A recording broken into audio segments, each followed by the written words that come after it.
Olá pessoal, tudo bem? Nessa aula de hoje a gente vai então apresentar os conceitos de fasores e de impedância complexa, certo? Então, pelo que nós vimos nos últimos dois vídeos, né, que a gente descreveu o circuito RL e o circuito RC sob corrente alternada, vocês já devem ter percebido que o uso de números complexos é bem útil desse tipo de sistema. Então, a conta que nós fizemos antes já te dá uma sensação, portanto, que usar números complexos para representar essas grandezas harmônicas, né, nesse tipo de circuito, né, de corrente alternada, talvez seja uma boa ideia, né? Então, basicamente isso aí vai ser implementado, né, desde o princípio aí com o uso de fasores. Então, a gente vai definir fasores que vão ser formas de representar essas grandezas temporais, né, no domínio dos números complexos, né, de tal forma que a gente consiga uma representação enxuta e fácil de se trabalhar, que dispense o uso de resolução de equações diferenciais, esse tipo de coisa. Tá? Então isso aí vai ser uma técnica, né, um artifício matemático muito eficiente para a gente estudar esse tipo de circuito aí de corrente alternada, tudo bem? Então vamos começar com a definição de fasores, certo? Então, você basicamente vai estar interessado em descrever uma função temporal como essa aqui, certo? F de t igual a cosseno de ômega t mais φ. Esse ômega é a frequência angular do seu sistema que é imposta pela fonte de tensão alternada, tudo bem? Então, se você liga lá na tomada 60 Hz, a gente já viu, né, os dois exemplos que nós tivemos, que as correntes, as cargas, né, tensões em cada elemento, né, vão oscilar naturalmente aí com uma frequência angular ômega imposta pela fonte, tudo bem? Então, isso aí é um dado, né? Você já sabe isso, né, porque isso vai nascer da solução particular. Eu não vou estar interessado aqui em soluções da homogênea, né, porque são soluções de caráter do regime transitório, que depois de um certo tempo morrem. Né? Então nós não vamos estar interessados nesse tipo de comportamento. Né? A gente vai estar basicamente olhando para o estado estacionário. Né? Então perceba que quais são os graus de liberdade que a gente tem dessa função. O ômega é dado, né? Então a gente tem basicamente a amplitude que a gente está interessado e a fase, né, está adiantado ou atrasado com respeito à tensão. Né? Você tem que ter uma certa referência ali de fases e você pode ver então se está adiantado ou atrasado e qual que é a amplitude, né? Se é uma corrente grande, se é uma corrente pequena, etc e tal. Tudo bem?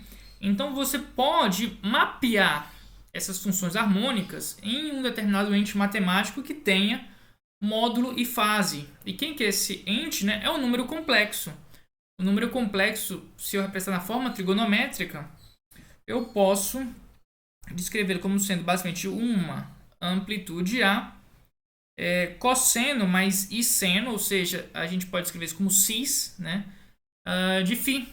Ou, isso aqui é o que se usa na matemática, mas a gente tem ainda uma expressão mais enxuta ainda, que é normalmente usado mais na engenharia, né, que é esse A, um símbolo de ângulo φ. Então, quando eu boto esse A, ângulo φ, eu estou dizendo que é um número complexo de amplitude A e argumento φ, certo? Então isso aí é um fasor. Então um fasor vai ser basicamente esse número complexo que representa uma função temporal. Tudo bem? Então, por exemplo, né, se eu tiver esse V de t igual a V0 cosseno, então, minha representação fasorial dessa quantidade vai ser a amplitude V0 e o ângulo que, como está omitido, eu posso colocar mais zero. Né? Então, seria V0 e 0 graus. Certo? Por sua vez, na corrente, né, que nós vimos no vídeo passado, né, se for amplitude 0, cosseno de ômega t mais φ, né, a gente toma aqui a amplitude 0 e a fase φ. Né? Então, o cosseno de ômega t ele já está subtendido, né, pelo contexto que você vai ter num circuito. Né? E esse circuito aí precisa ter uma única frequência, né, de oscilação dele. Né? Então, isso não vai servir, por exemplo, se você tiver uma fonte que oscila a 50 Hz, outra a 60 Hz, isso aí não vai dar mais, né? Então você vai precisar ir para o domínio de fato temporal, resolvendo as equações diferenciais. Mas, né, no nosso caso, a gente vai ter esse tipo, se tiver uma única frequência bem definida, que é a grande maioria das implementações de circuitos de corrente alternada trabalham desse esquema, né? A gente vai poder então usar os fasores. E uma vez que você define os fasores, a gente pode definir o que nós chamamos de impedância complexa. Tá? Então, a impedância complexa basicamente vai ser o quê? Se você tiver um elemento de circuito, seja ele qual for, né? Por exemplo aqui, pode ser um resistor, indutor, capacitor, enfim, e você tiver ele dentro de um circuito e que você tenha entre os terminais dele uma determinada tensão e sendo atravessado por uma determinada corrente, você pode definir um fasor para essa tensão V de T, que vai ser esse V com o chapéu, e um determinado fasor para essa corrente, que vai ser I com o chapéu. Então, em geral, eu vou usar esse chapéu aí quando forem grandezas complexas, né, derivadas das grandezas reais que variam com o tempo. Então, percebam que outro ponto importante é que, apesar do V de T variar com o tempo, né, o fasor ele é um número complexo que não varia, né, porque ele captura ali a amplitude e a fase, e isso aí basta. Né? Então, a gente vai então passar, né, toda a nossa matemática de equações diferenciais de funções temporais para equações algébricas, certo? Com variáveis complexas.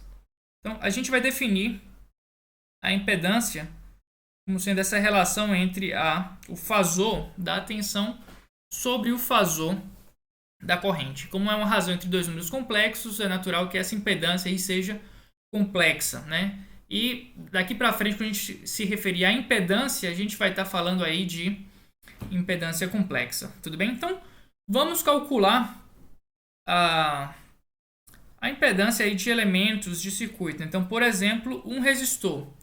Se eu tiver esse V de T, né, sendo um V0 cosseno de ômega T, ou analogamente qualquer outra coisa que se assemelhe a isso, tá? Se eu adicionar uma fase, vai ser propagada ao longo de toda a conta. Nós temos aí esse V0 cosseno de ômega T. E nós temos para o resistor que o V de T é igual a R I de T, né? Ou seja, o I de T é o V de T sobre R. Portanto, será V0R cosseno de ômega T. Daí então, né, perceba que eu tenho que o meu fasor V ele é V0 com argumento 0. E meu fasor corrente ele é V0 sobre R e também argumento 0. Certo? Portanto,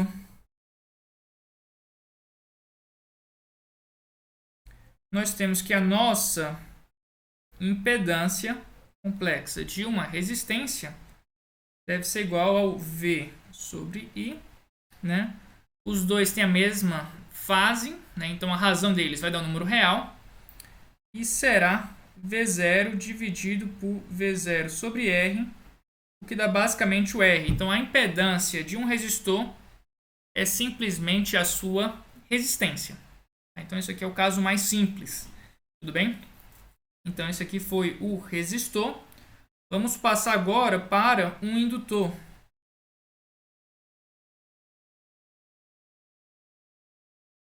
Certo?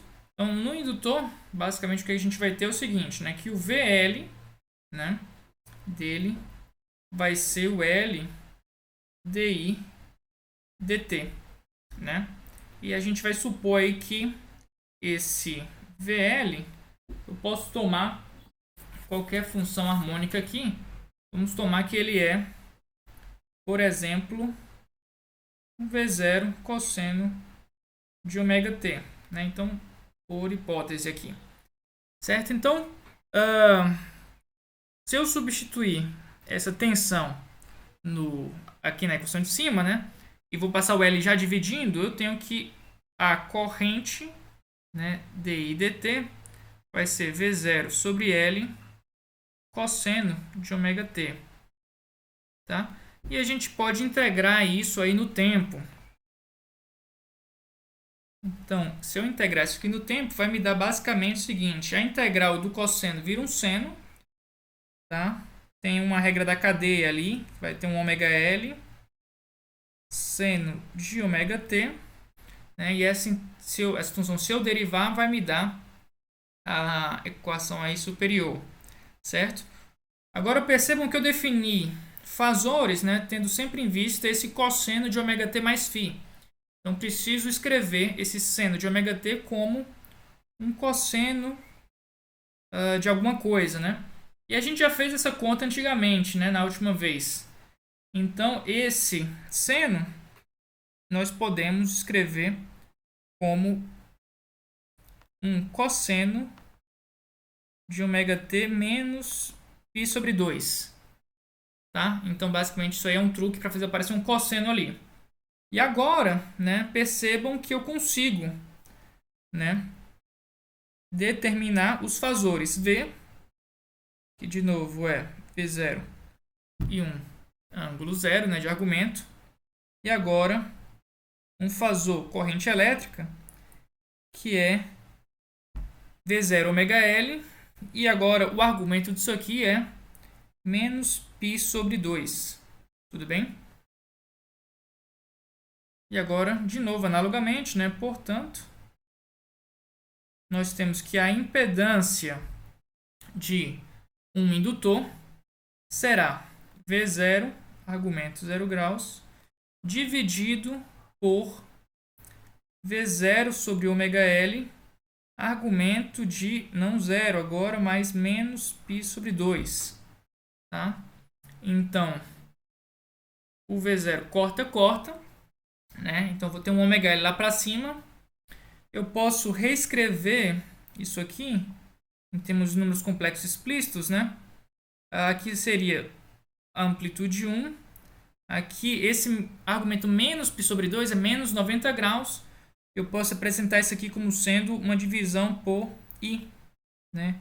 Aí 1 sobre I ômega L, basicamente vai I ômega L lá para cima. Então, I ômega L, né? Então, um número imaginário puro, certo? Vai ser a nossa impedância complexa de um indutor. Tudo bem? Então, isso aqui é a demonstração da impedância de um indutor. E falta o que mais? O capacitor.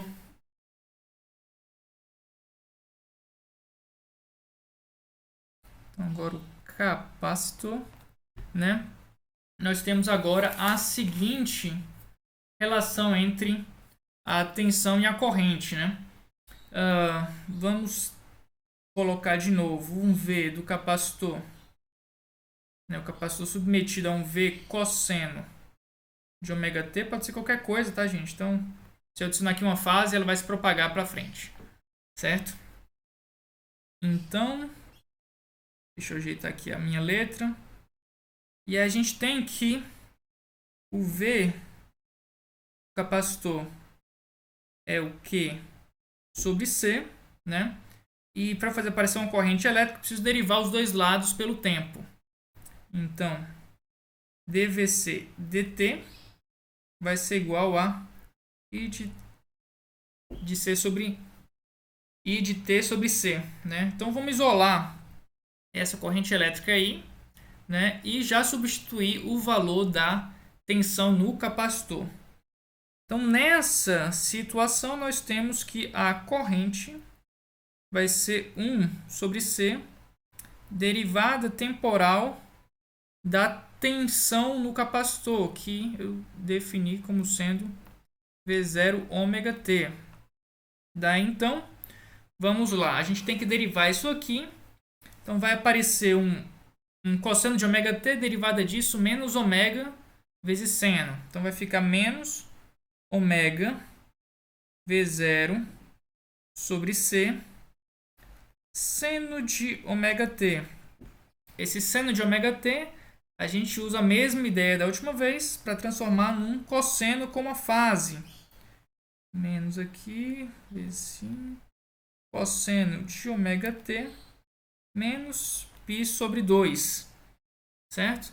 Se eu quiser, eu posso colocar esse menos dentro do cosseno, né, fazendo um giro de 180 graus. Então vamos fazer isso na passagem de página aqui.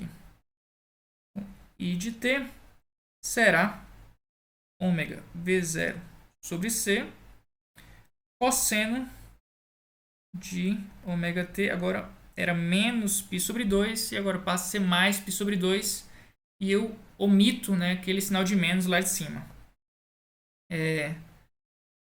Então, logo, o que nós temos aqui?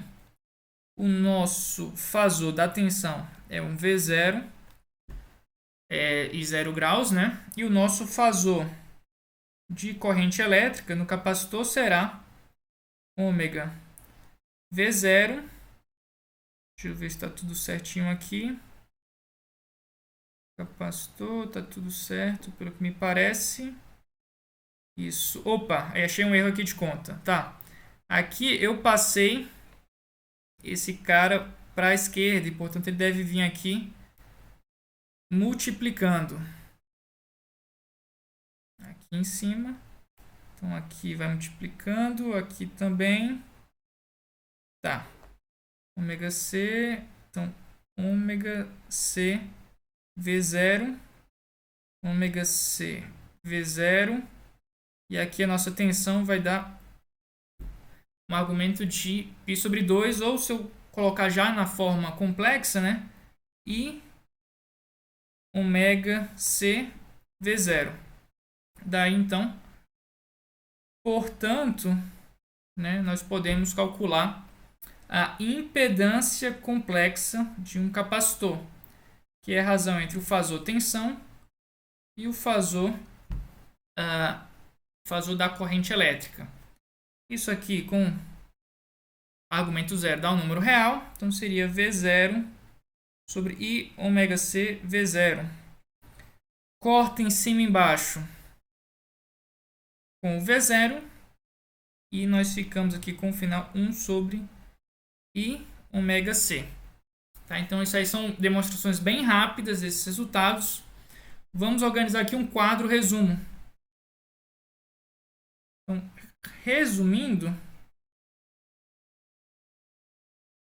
nós temos o resultado que a impedância de um resistor é igual a R, a impedância de um indutor é igual a I ômega L, e a impedância de um capacitor é igual a 1 sobre I ômega C. Então, esses aí são os 3 resultados que você precisa ter em mente, que você não pode não decorar. Tá? Então, isso aí é uma coisa de dia a dia mesmo, e que naturalmente isso aí vai se consolidando quando você tem faz exercícios e tal. Certo? Agora, vamos falar rapidinho sobre a associação de impedâncias. Certo? Então, percebam o seguinte, que a minha definição de impedância lá em cima, aqui, ela é uma razão de tensão sobre corrente. Então, ela é de fato muito parecida com a definição de resistência elétrica. Não à toa, a impedância complexa de um resistor é igual à sua resistência elétrica. Tudo bem? Então, quando eu falo agora de associação de impedâncias, a gente vai ter os mesmos resultados completamente análogos à associação de resistências elétricas. Então, vamos aqui para o tópico 3 dessa aula, que vai ser associação de impedâncias. Tudo bem? Então, basicamente, ela é totalmente análoga à associação de resistências. Então, vamos lá em série. Então, nós temos aqui, por exemplo, dois elementos quaisquer. Tá? Então, essa coisa genérica eu vou desenhar simplesmente com esse retângulo. E aqui eu vou ter Z1. Aqui eu vou ter Z2. Aqui eu vou ter uma corrente que passa e eu vou representar ela simplesmente pelo fasor dela. Tudo bem? E aí, acontece que nesse tipo de associação a gente tem uma tensão aqui, um fasor de tensão, e ele é possível demonstrar isso. Eu não vou fazer isso, mas vocês podem testar aí em casa. Ele é igual à soma desses fasores, né? Então a gente tem a seguinte relação, que o fasor V, ele é V1 mais V2. E essa corrente que atravessa o circuito em série é igual, né? Então esse aqui atravessa o I1 e atravessa o I2. Tudo bem? Então, se eu quiser trocar esse par de impedâncias por uma única impedância, nós trocamos olhando para essa equação aqui de cima. O V, ele é igual à impedância equivalente vezes o fasor corrente. Usando as impedâncias no elemento 1 e elemento 2, isso aqui seria o elemento 1 e 1, elemento 2 e o I, né? O I1 e o I2 são todos iguais. Daí, então, a gente pode cortar de tudo isso, esse número complexo, né? Que é o fasor da impedância. E nós temos que a impedância equivalente em série, né? A gente pode representar assim, é simplesmente a soma das impedâncias Z1 mais Z2.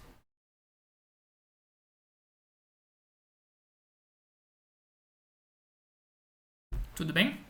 Então, vocês podem verificar isso aqui. Basicamente, isso aqui está se baseando nesse resultado que eu apresentei para vocês, que a tensão é a soma das tensões. Tá? Então, isso é um resultado bem bonito, em que você vê como a soma de funções harmônicas é bem representada por números complexos.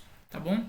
Isso é uma coisa bem feliz dessa representação aí em números complexos. Isso foi a associação em série. E nós temos agora a associação em paralelo.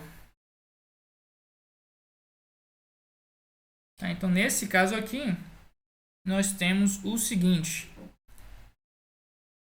Vamos colocar aqui uma associação aqui, outra aqui. Aqui eu tenho uma impedância Z1, uma impedância Z2. E aí, nós vamos ter aqui nesses pontos uma tensão V, tá? E atravessando essa associação, uma corrente I, que vai se dividir em I1 e I2. Certo? Então, o que nós temos nessa associação? Temos que a tensão V1 no elemento 1 é igual à tensão V2 no elemento 2, que é igual à tensão V na associação inteira. Então, perceba que se essa igualdade vale para as funções temporais, ela também tem que valer para os fasores. E aqui a gente vai se valer que esse fasor corrente ele é igual a I1 mais I2. Tudo bem? Então, isso aí também vale, né, se tem duas funções harmônicas e a soma delas, né, dá uma terceira função harmônica, essa relação de soma, né, de linearidade, então basicamente estou me baseando que essa transformação é uma transformação linear, certo? Ela vale essa relação de soma também nos fasores. Tudo bem? Feito isso, então vamos aí desenvolver, né? Então a gente tem que o Z, ele é V sobre I. Logo, eu tenho essa equação aqui para a soma das correntes. Eu preciso isolar a corrente aqui, isso aqui vai me dar o V sobre Z. Então vamos aplicar esse resultado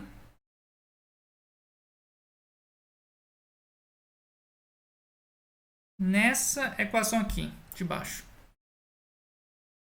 Então, a corrente total do circuito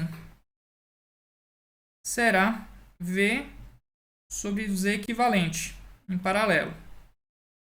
Então, vou chamar isso aqui de Z equivalente em paralelo. O I1 será o V1, que é o próprio V, sobre Z1, mais V sobre Z2 na segunda impedância. Isso aqui tudo vai cortar aqui, cortar aqui, cortar aqui. Sobra aqui tudo 1 nos numeradores. E, portanto, nós fechamos o nosso raciocínio, chegando ao resultado que 1 sobre a resistência equivalente em paralelo, vou colocar o chapeuzinho aqui, é 1 sobre Z1 mais 1 sobre Z2. Então, eu fiz aqui para duas impedâncias em série, duas impedâncias em paralelo, mas isso pode ser generalizado sem muita dificuldade para 3 ou mais impedâncias, idem para associações mistas de impedâncias, né? Então, tudo que valia ali para resistências elétricas vale para impedância. E aí, qual que é a magia da coisa? É que você pode tratar um circuito de corrente alternada, que nós resolvemos de forma explícita, temporal, com equações diferenciais e tudo mais, como simplesmente de forma idêntica a um circuito de corrente contínua, desde que você considere os fasores, que representam as funções temporais, e as impedâncias complexas, que representam como são as respostas de tensão corrente para resistores, capacitores e indutores. Sendo assim, você se livra de todas as equações diferenciais, né, e passa a trabalhar simplesmente com equações algébricas, né, que a gente estuda ali e aprende a resolver no ensino fundamental. Tá bom? Então eu vou encerrar esse vídeo por agora. Então isso aí foram as definições de fasores, né, definições de impedâncias complexas. Quais são os valores de impedâncias complexas para resistor, capacitor e indutor, e como a gente associa essas impedâncias para resolver um determinado circuito de corrente alternada, tá bom? Então, no próximo vídeo vamos apresentar aqui algumas aplicações diretas e mostrar como elas conseguem chegar às mesmas respostas, né, da resolução do domínio do tempo de forma muito mais rápida, tá bom? Então me acompanha e até o próximo vídeo. Tchau, tchau.